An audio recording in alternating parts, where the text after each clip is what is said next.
یہ 2013 کی بات ہے۔ پاکستان دبئی میں میچ کھیل رہا ہے۔ اسی دوران اس کے ایک انتہائی تیز کھیلنے والے بلے باز کو کلائی میں درد ہونا شروع ہوا۔ شروع میں درد قابل برداشت رہا، لیکن بعد میں یہ بڑھتا چلا گیا۔ اتنا زیادہ بڑھ گیا کہ بلہ اٹھانا بھی مشکل ہو گیا۔ کھلاڑی کو فوری پاکستان واپس آنا پڑا۔ یہاں انکشاف ہوا کہ اسے جوڑوں کی ایک خطرناک بیماری لاحق ہو چکی ہے۔ اسی بیماری نے اس بلے باز کا کریئر ختم کر دیا۔ اس کی ساری جمع پونجی بھی اپنے علاج پر خرچ ہو گئی۔ یہ کھلاڑی عمران نذیر تھا۔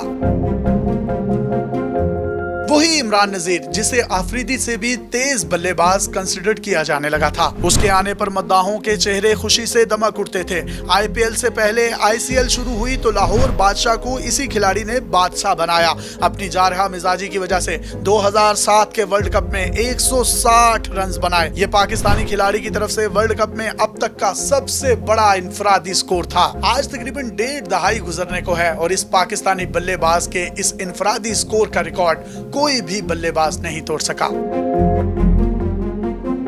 عمران نذیر اپنے کریئر کے عروج پر 5 سال تک بیماری سے لڑتے رہے۔ عمران نذیر نے مزید انکشاف کیا کہ ان کو زہر بھی دیا گیا تھا۔ یہ زہر سلو تھا، اس لیے انہیں پتہ نہیں چل سکا کہ کس نے دیا ہے۔ عمران نذیر کہتے ہیں کہ زہر دینے کے حوالے سے انہیں بہت سے لوگوں پر شک تھا، لیکن انہوں نے کسی پر الزام نہیں لگایا۔ انہیں نہیں پتا ان کو کس وقت کس نے کیا کھلایا، جو آہستہ آہستہ ان کی باڈی میں زہر کی صورت میں سرایت کر گیا۔ اس زہر نے اس بلے باز کے جوڑوں پر انتہائی برا اثر کیا۔ جوڑوں کو ایک دوسرے سے الگ کر دیا اور انتہائی تکلیف پیدا کی۔ زہر دیے جانے کے بعد 5 سے 6 سال تک عمران نذیر کا مسلسل علاج چلتا رہا۔ انہوں نے پاکستان کے ہر بڑے ڈاکٹر سے علاج کروایا۔ ڈاکٹروں سے مایوس ہوئے تو تعویذ گنڈے بھی کرائے، حکیموں کے پاس بھی گئے، لیکن کوئی افاقہ نہ ہوا۔ آخرکار انہیں امریکہ جانے کا مشورہ دیا گیا، لیکن خوش قسمتی سے وہ امریکی ڈاکٹر ان کو پاکستان میں ہی مل گیا۔ یہ ڈاکٹر عمران نذیر کا فین تھا۔ اس نے کرکٹر کے علاج کی ذمہ داری سنبھال لی۔ عمران نذیر کہتے ہیں کہ بیماری سے ان کی حالت یہ ہو چکی تھی کہ وہ بلہ تو بڑی دور کی بات،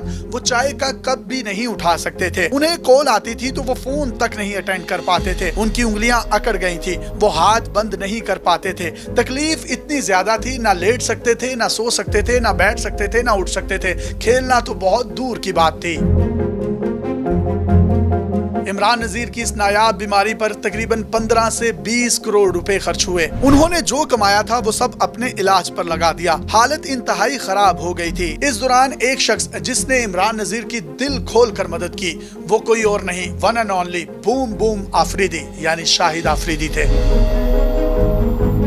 اگر آپ کو یاد ہو تو عمران نذیر ایسا ٹیلنٹڈ پلیئر تھا جو کہ چوکے مارنے میں ایکسپرٹ تھا، اور شاہد آفریدی اور عمران نذیر کی جوڑی پوری دنیا میں مشہور ہو چکی تھی۔ یہ اس وقت ون ڈے کرکٹ میں اتنا تیز کرکٹ کھیلتے تھے جب T20 سے کوئی بھی دنیا کا کھلاڑی واقف بھی نہیں تھا۔ آپ کو یاد ہوگا عمران نذیر یکدم منظر عام سے غائب ہو گئے تھے۔ پاکستانی سوال پوچھتے تھے کہ اتنا ٹیلنٹڈ کھلاڑی آخر چلا کہاں گیا؟ جب بھی ٹیم کی سلیکشن کا مرحلہ آتا تو عمران نذیر کے نام کی گونج سنائی دیتی۔ کئی لوگ تو یہ بھی کہتے تھے کہ عمران نذیر شاہد آفریدی سے بھی بڑا کھلاڑی بنتا جا رہا ہے، یہی وجہ ہے کہ اس کو کھڈے لائن لگایا جا رہا ہے۔ ان دنوں اصل حقیقت کسی کو معلوم نہیں تھی، اس لیے لوگ طرح طرح کی باتیں کرتے تھے، شاہد آفریدی پر بھی الزامات لگاتے تھے، لیکن اب عمران نذیر نے خود ہی پوری دنیا کو اس حقیقت سے آشنا کر دیا ہے۔ عمران نذیر کے مطابق ان کے مشکل وقت میں ٹیم میں سب دوست ان کا ساتھ چھوڑ گئے تھے، لیکن شاہد آفریدی چٹان کی طرح ان کے شانہ بشانہ کھڑے رہے۔ شاہد آفریدی نے اپنے مینیجر کی ڈیوٹی لگائی کہ عمران نذیر کے علاج پر جتنا بھی خرچہ آئے گا